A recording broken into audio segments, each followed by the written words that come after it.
नमस्कार, मैं नंदलाल शर्मा और आप देख रहे हैं एक्सप्लेनर। पूर्णिया के रंगभूमि मैदान में अभी राहुल गांधी की रैली खत्म हुई है, भाषण खत्म हुआ है, लोग निकल रहे हैं अपने घरों की ओर और हमारे साथ कुछ लोग हैं, लेफ्ट के लोग हैं जो कांग्रेस की रैली में आए थे।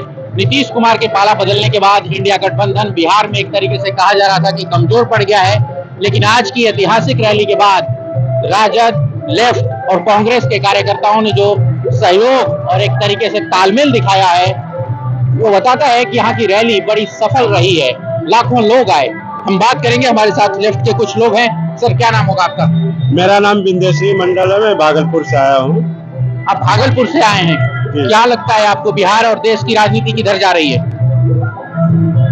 नफरत की संस्कृति फैलाने वाले जिधर ले जाना चाहता है देश को उधर नहीं जाएगी 24 में। उसके उलट जो मोहब्बत का पैगाम फैला रहे हैं हम लोग, गरीबों, मजलूमों, किसानों, मजदूरों की जो बात कर रहे हैं हम लोग, उसके तरफ जाएगी 2024 का चुनाव।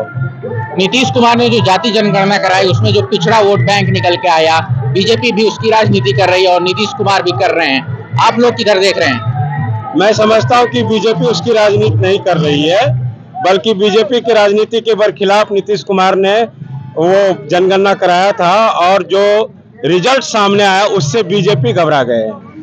लेकिन मीरा मांझी के घर जब नरेंद्र मोदी चाय पीने जाते हैं, नीतीश कुमार को अपने साथ लेते हैं और जो है सम्राट चौधरी लोगों नेताओं को जिम्मेदारी देते हैं, तो एक मैसेज जाता है कि वो राजनीति कर रहे हैं अति पिछड़ों की।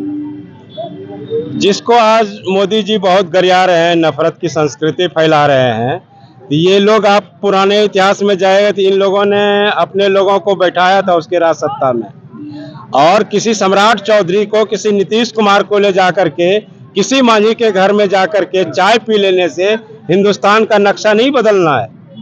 किसानों मजदूरों का नक्शा तब बदलेगा जब किसानों को एमएसपी मिलेगा, मजदूरों को रोजगार का हक मिलेगा, उसको पूरा दाम मिलेगा। चाय पीने से उसको दाम नहीं मिलने वाला।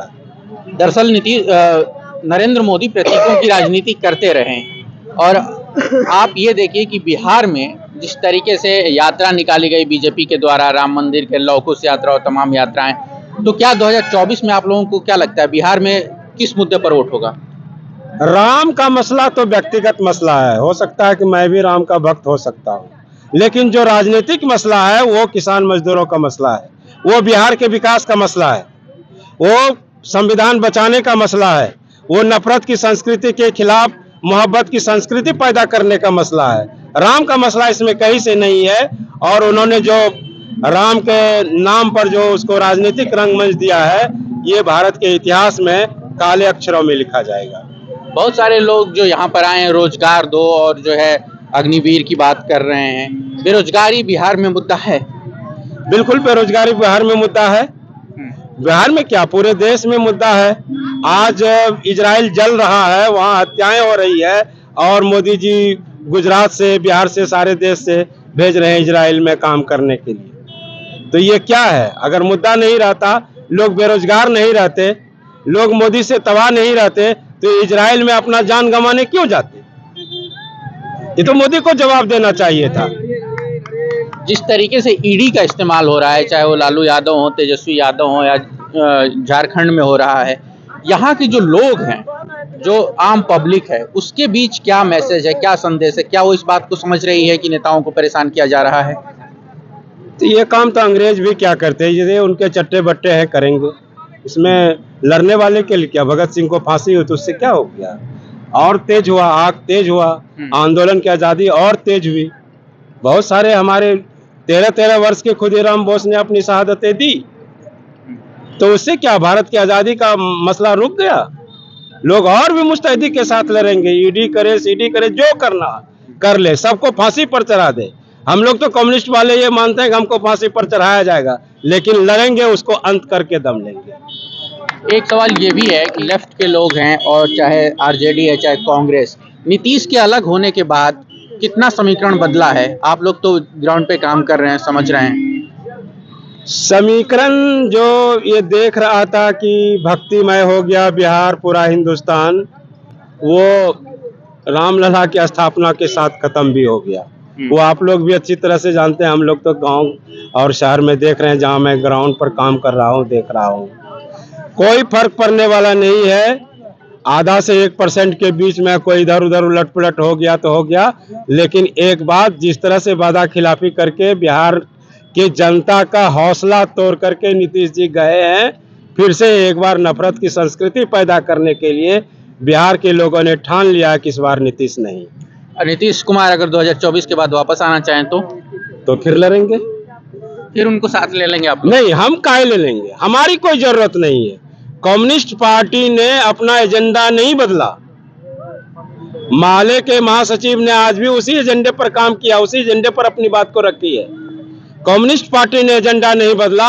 हमारे एजेंडे पर जिसको साथ आना है, मिनिमम कॉमन प्रोग्राम के हिसाब से हम एजेंडे में जाते हैं। गठबंधन बनाए हैं, गठबंधन की शुरुआत हमने की पटना के वो क्या कहते हैं बापू भवन से, और वो अब चल रहा है। तो ये हमारे द्वारा लाया गया एजेंडा है। हम इसको अपनी जो मुद्दे हैं, किसानों के, मजदूरों को संविधान बचाने का, नफरत की संस्कृति के खिलाफ मोहब्बत की संस्कृति पैदा करने का, इसको लेकर के जो हमारे साथ आ रहे हैं हम चल रहे हैं। हो सकता है कोई बड़ी ताकत हो, हम छोटी ताकत है। ताकत से कोई मसला नहीं है, दिमाग से मसला है, विचार से मसला है, लोगों के जो बुनियादी असूल हैं उससे मसला है।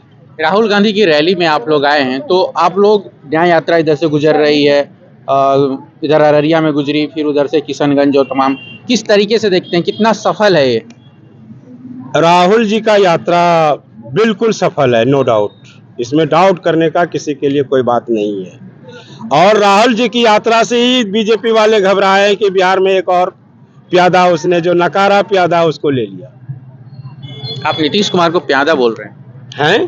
प्यादा ही है। प्यादा को क्या करते हैं, इस घर से उठा के उस घर में रख देते हैं। तो जब इसने चाहा उठाना उठा लिया, ईडी का डर दिखा करके। कोई शहीद होने वाला ही प्यादा है नहीं। नीतीश कुमार तो कहते हैं कि मेरा परिवार जो है राजनीति में नहीं है, मेरे को किसी का डर नहीं है, कोई करप्शन नहीं है। आप कह रहे हैं कि उनको डर है। अब जिसको बेटा नहीं है वो भ्रष्टाचारी नहीं है क्या? ऐसा तो कभी कोई साबित हुआ नहीं। इसको तो बेटा भी है, पत्नी भी था, पत्नी के साथ अन्याय किया, बिहार के साथ अन्याय कर रहा है। बड़े बड़े आरोप लगा रहे हैं आप। बड़े बड़े आरोप नहीं, ये आरोप सिद्ध है। मैं आरोप नहीं लगा रहा हूँ। नीतीश कुमार से भी पूछ लीजिए, पत्नी को सम्मान दिया क्या? बेटा इसके साथ रहा क्या? बिहार की जनता का साथ कैसे लेगा? जिस मुद्दे पर आया था कुछ बहालियां की नहीं, किसको डर लगने लगा। अब नीतीश कुमार चूंकि अलग हो गए हैं, तो आरजेडी, कांग्रेस और लेफ्ट का गठबंधन 2024 में कितनी सीटें निकाल सकता है? इस बार बिहार के बारे में मैं बात करूंगा। मैक्सिमम सीटें महागठबंधन की होगी, बीजेपी बुरी तरह से हारेगी। क्योंकि पिछली बार आरजेडी जो है बहुत ही मतलब खराब प्रदर्शन रहा, कोई सीट नहीं जीत पाई। पिछली बार पुलवामा भी तो हुआ, राम नहीं देखते हैं। हमारे 40 सैनिकों को बेमौत घाट उतार करके मोदी ने हवा खड़ा करके गरीबों से वोट लिया। पुलवामा का जांच क्यों नहीं हुआ? मोदी जी को जवाब देना चाहिए। हमारे रणवीर साथियों को सोचना चाहिए, अग्निवीर के लोगों को सोचना चाहिए, हमारे देश के नौजवानों को सोचना चाहिए कि हमारे 40 साथियों को शहीद करा करके इसने वोट हमसे लिया और हमारे साथ छल किया। आज देश की जनता गरीब हो रही है, अडानी अंबानी अमीर हो रहा है, इसका भी तो मसला है। लेकिन जिस तरीके से धर्म के नाम पर राजनीति हो रही है, राम मंदिर को भुनाया जा रहा है, आपको नहीं लगता कि जो है जनता जो है धर्म के एक तरीके से ट्रैप में आ रही है? मैं तो देखता हूँ हर घर में वो कोना में एक गोसाई घर रहता है, और वो सारे लोग कम्युनिस्ट पार्टी में कर रहे हैं, लाल झंडा उठाए और चल रहा है, अपना पैसा लगा करके सारे लोग आए। मैं देख रहा हूँ आपके बाल सफेद हैं, लेकिन किसी ने अभी तक इतना धर्म को जो है वेपनाइज नहीं किया था, उसके नाम पर वोट नहीं मांगा था। आपने जिंदगी तो देखी है। बिल्कुल देखी है। धर्म के नाम पर जब लोग हारने लगते हैं, सभी जगह से पस्त हो जाते हैं, तब धर्म का सहारा लेता है। और यहाँ से जब पस्त होता है तो वो जो अंतिम पैगाम, अंतिम जो यात्रा होती है वहीं जाता है। इसीलिए मैं उस मामले में ये कहना चाहता हूँ कि ये हार गए हैं मोदी, और हार करके इसने अंतिम सहारा राम का लिया है, और ये भी सहारा छूटेगा इसका निश्चित। एक मुद्दा यहाँ पर काफी लोग हैं, ईवीएम को लेकर के लोग बहुत सवाल उठा रहे हैं। क्योंकि आप लोग ग्राउंड पर काम कर रहे हैं, तो आप लोगों को लगता है कि ईवीएम पर भरोसा किया जा सकता है? भरोसा किया जा सकता है, लेकिन ईवीएम पैड से जो निकलता है, वीवी पैड से जो निकलता है पर्ची, उसको गिराने का अधिकार दे, वरना हम ईवीएम का विरोधी है। लेकिन चुनाव तो ईवीएम से ही होगा ना? अब उसकी मर्जी है, जैसे करा ले, हम तो विरोधी है। पैट से वीवीपैट से जो निकलता है पर्ची वो दे और उसकी गिनती हो। ओके। क्योंकि हम जब वोट कांग्रेस को करते हैं, माले को करते हैं, तो हमारा वो छाप निकलेगा वीवीपैट से, हम वही पर्ची गिराएंगे, उसी पर्ची की गिनती हो। हम तो ये मांग कर रहे हैं, क्यों भाजपा भाग रही है? इसका मतलब है कि ईवीएम में गड़बड़ी करता है वो। लेफ्ट के लोग तो सड़क पर लड़ने के लिए जाने जाते हैं, अभी तक कोई ईवीएम पर बड़ा मूवमेंट नहीं खड़ा हो पाया। दरअसल में लेफ्ट के बारे में कहना थोड़ा ये है कि बगैर गहराई से जांच पड़ताल किए कोई सड़क पर हम लोग कभी उतरे नहीं, किसी मुद्दे पर नहीं, चाहे राम का मुद्दा हो, ईवीएम का मुद्दा हो और किसी का मुद्दा हो। हम लोग एक मजदूर किसान की भी जब बात करते हैं तो उस पहले गहराई से जांच करते हैं, उसको सत्यापन करते हैं, तब जाकर के बोलते हैं, अन्यथा हम लोग नहीं बोलते हैं। आपने देखा होगा इतिहास में, तो हम लोगों ने ईवीएम को अभी देखा है, परखा है, इसीलिए एक डिमांड सूत्रबद्ध किया है कि ईवीएम पैड से निकली हुई पर्ची की काउंटिंग हो, क्योंकि मतदाता ये देखेगा कि हम माले को वोट दिए तो माले में गया कि नहीं। बहुत शुक्रिया आपका। कोई और साथी बोलना चाहेगा? ठीक है, थैंक यू। तो ये थे लेफ्ट के लोग जो राहुल गांधी की रैली में आए थे, उन्होंने अपनी बातें रखी ईवीएम से लेकर नीतीश कुमार तक। पूर्णिया के रंगभूमि मैदान से मैं नंदलाल शर्मा, एन एक्सप्लेनर के लिए। देखते रहिए, जुड़े रहिए। शुक्रिया।